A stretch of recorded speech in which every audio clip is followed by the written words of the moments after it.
Welcome back to Up Front. It's definitely not what they expected or wanted, but Democrats plan to make the most of their national nominating convention, which they dramatically scaled back because of the pandemic. Much of the convention will take place virtually, but there will still be speakers and party business at the Wisconsin Center.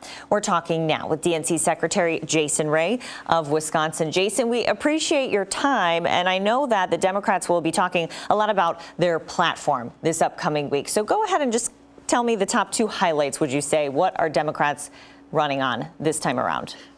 Absolutely, Adrienne. It's a great question, and thanks for having me this morning.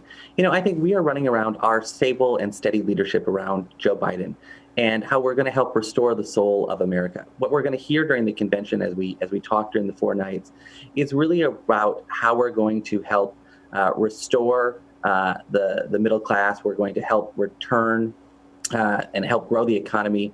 But most importantly, we're going to hear about how we're going to unite behind Joe Biden. We're going to come out of this convention stronger and united together. And Republicans are really coming in full force during the week of the DNC. They will be here in person, the president, the vice president. Any concern that they're stealing your thunder a little bit? Not at all.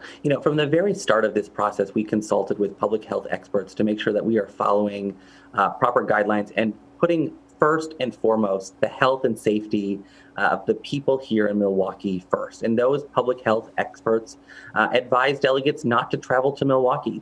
So we are going to continue through this convention to showcase what leadership really looks like. And that's what we're doing here. We're showing America that we believe in science, that we're listening to facts, and we're putting the health and safety of people first.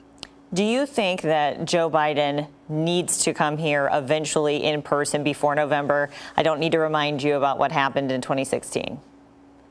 I think this is a very different election cycle than we've ever had before.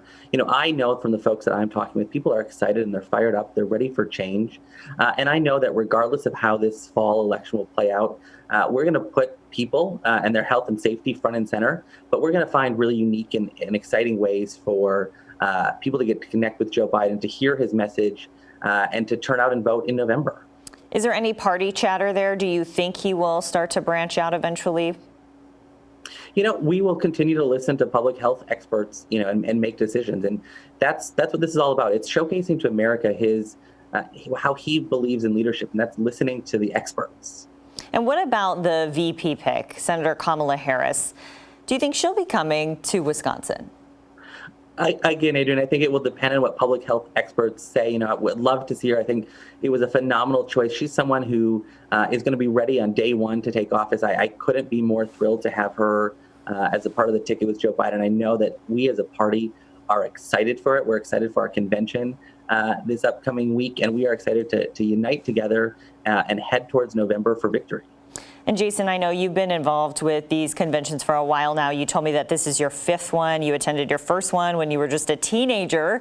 You're now the secretary of the DNC. You will be calling roll of the states. That's really an honor for you, I know. And when I covered the RNC in Tampa in 2012, there was all this talk then that might be the year of the last big political conventions. People didn't necessarily feel right about spending all this money. But again, the DNC would have been another big convention if this would have been a usual year. So what do you think this says about the future of conventions going forward? I think what this shows going forward is yet to tell. But I think it is giving us an opportunity to really reach more Americans. People can participate from across this country and be a part of the events, be a part of what's going on. And I'm really excited for that. I'm really excited that this convention will reach more people. And it was really a convention across America. And what happens next, we'll see. We're all just trying to get through 2020 at this point, but has there been any talk of maybe having future conventions more virtually if this goes well? I obviously think that will be something that will be considered, and we'll figure out ways. But I think first and foremost, our priority right now is to put on a really successful convention here in Milwaukee this week, and then head towards November to make sure that we elect Joe Biden and Kamala Harris. And we still really don't have a ton of information about what the scene will look like in the Wisconsin Center. Have you been in there at all? Do you know what that will look like when you're playing your role this week? All the details are still being finalized, but I know that at the end of the day, it will be a great convention that's produced, here in Milwaukee that is going to help us come together as a party. We're going to hear from some really great speakers, some live, some pre-recorded, and at the end of the day, we'll come out of this convention united and ready to head towards November. Well, Jason, we know this will be a convention unlike any before. Thank you. Thank you so much. Our editorial partner writes a newsletter to keep you up to date on the race for president in Wisconsin. You can subscribe to the Battleground Wisconsin 2020 newsletter at wispolitics.com. Democratic delegates aren't coming to Milwaukee, so pieces of Milwaukee are going to them.